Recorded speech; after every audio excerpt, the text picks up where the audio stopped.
Bonjour Ludovic, Bonjour, je Nives. suis très contente de ta visite ici dans mon studio à Vienne.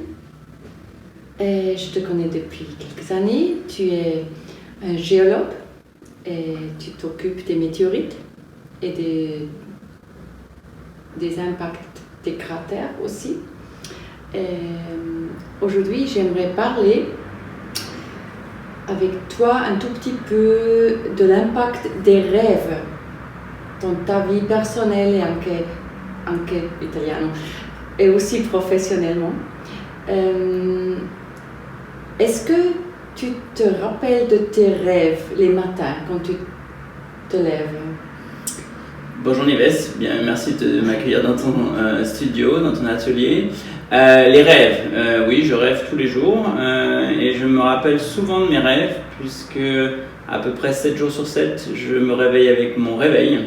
Et donc je pense que le fait que je me réveille en plein dans certains rêves, ça me permet de m'en rappeler sur le moment, mais souvent j'oublie après mes rêves. Donc je m'en souviens, mais pour un court laps de temps.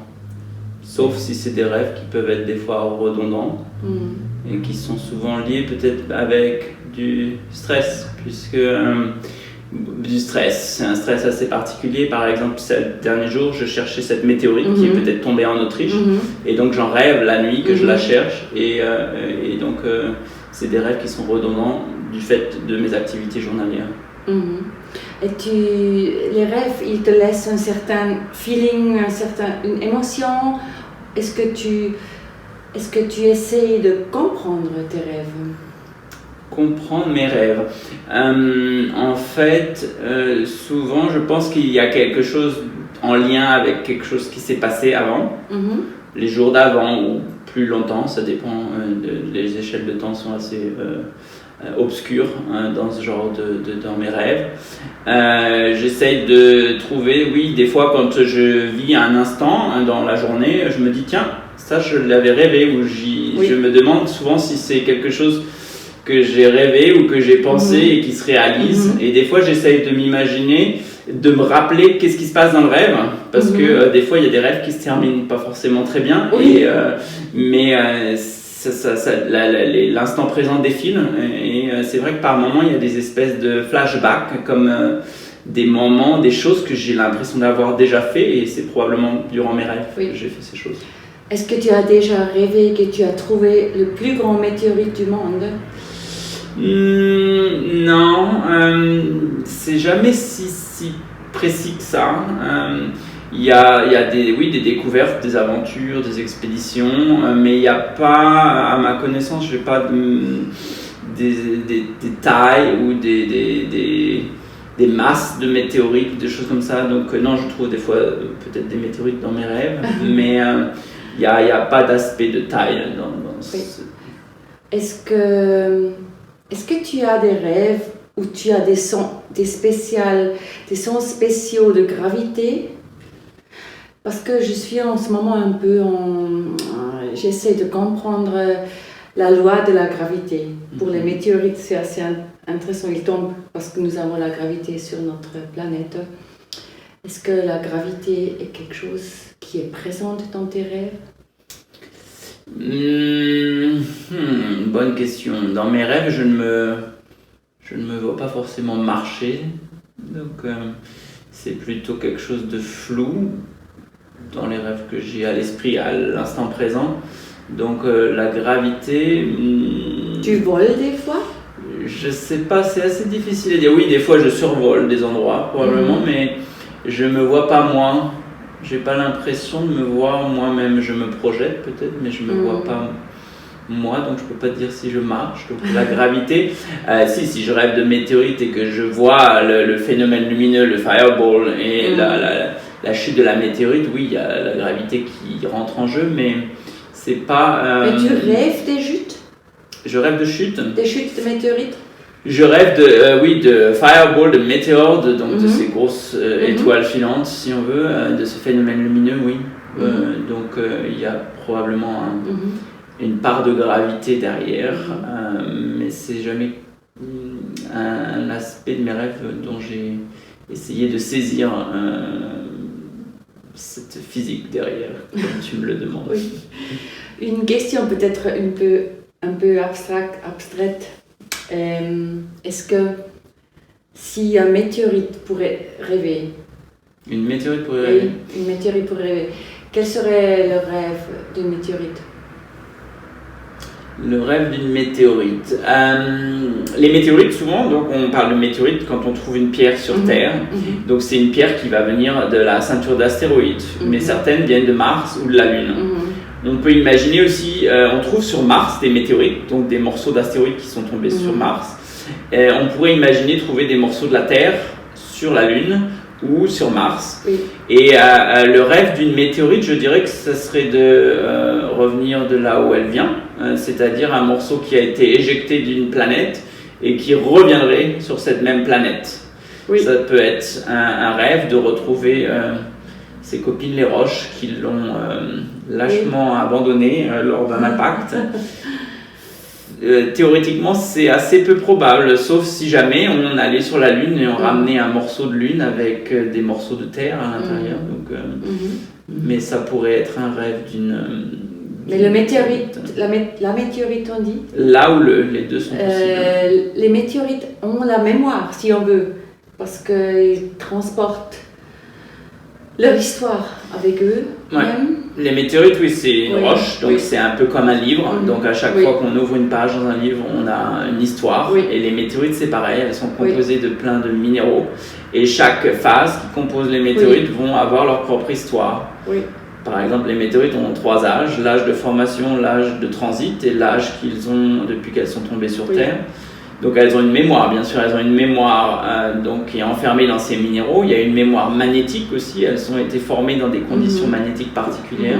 Il y a tout un tas de mémoires associées à ces météorites. Mais rêver, pour moi le rêve est quelque chose de... Oui, c'est assez symbolique la question. C'est-à-dire que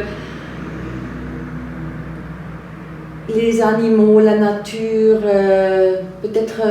on rentre un peu dans notre société maintenant, dans le sens commun que tous les êtres humains, tous les êtres ont une conscience. Et quand on parle des pierres, des météorites, on est tous sûrs qu'ils n'ont pas une conscience. Mais en même temps, c'est énergie, c'est une compulsion, un chondrite est une chose assez fortement créé par l'énergie. Et je suis assez, peut-être je vais un peu loin maintenant parce que c'est pas scientifique, mais je pense que nous sommes tous un peu dans le même net filet de gravité.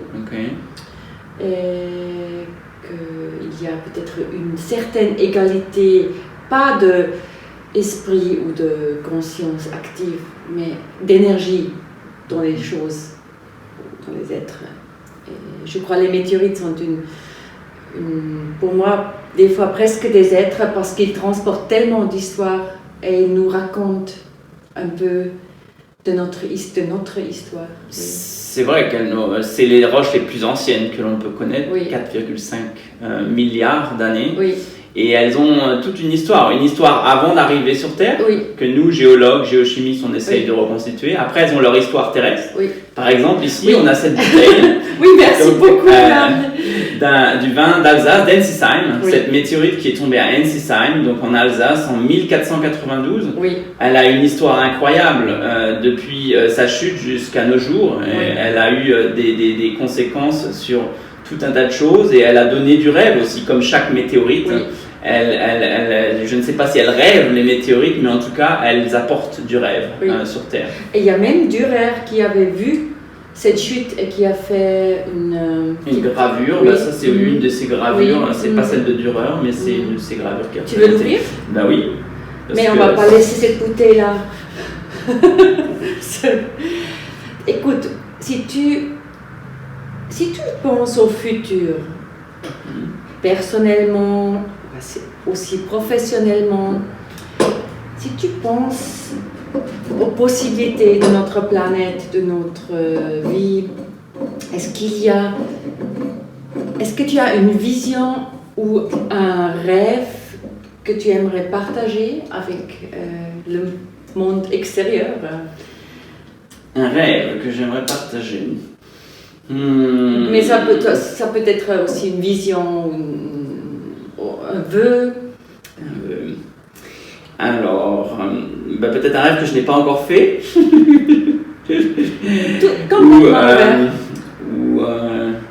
Où tout le monde, où la science résoudrait tous les problèmes qui nous sont... Attends, tu peux mettre le truc là. Oui. Yes. Je le verrai à la française. Voilà. Oui. Donc un rêve, ça serait. Merci. Ça serait un monde de scientifiques et d'artistes, sans toutes les mauvaises choses qui nous arrivent, ou sans les gens qui se disputent pour des choses matérielles.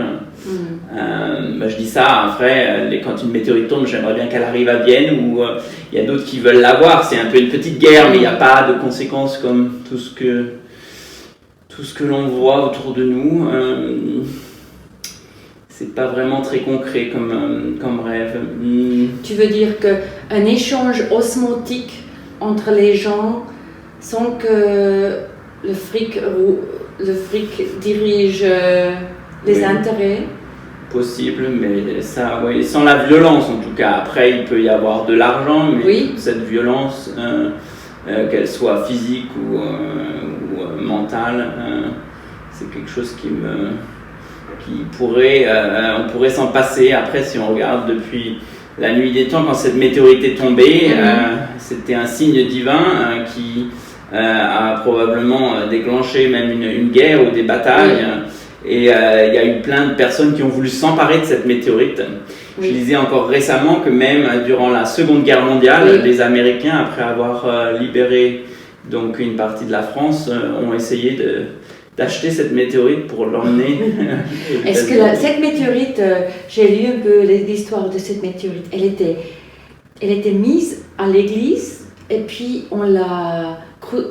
Qu'est-ce qu'on a fait avec cette météorite? En fait, quand elle est tombée, c'était le 7 novembre 1492, donc même année pendant laquelle Christophe Colomb découvre les Amériques. Donc c'est pas si difficile à se rappeler de cette date.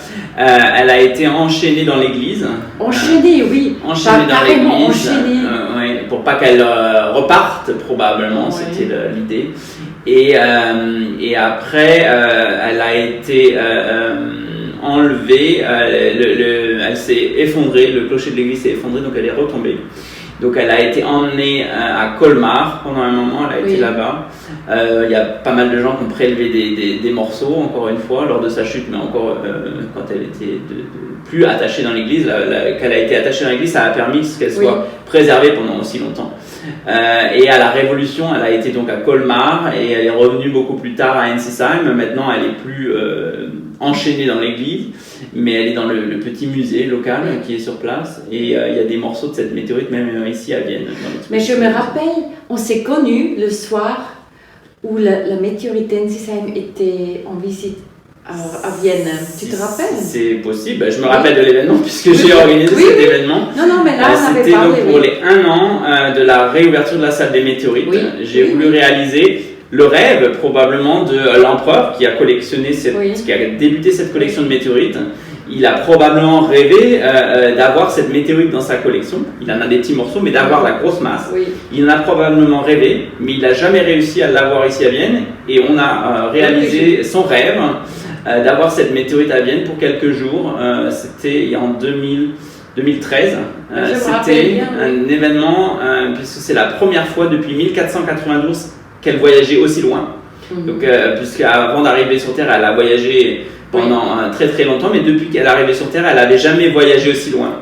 C'était la première fois qu'elle revenait en Autriche, puisque à l'époque de la chute, cette partie de la France appartenait à l'Empire austro-hongrois. Donc c'était un événement assez, oui, assez c'était super, extraordinaire. oui, je me rappelle bien. Oui, cette collection. Ah, santé, santé. Faut pas qu'il se réchauffe. Love and peace.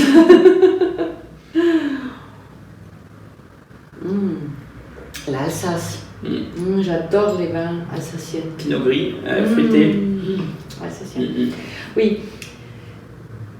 Moi, j'ai aussi un rêve depuis quelques années. Et c'est peut-être le moment juste parce qu'on a beaucoup de temps maintenant pour réfléchir.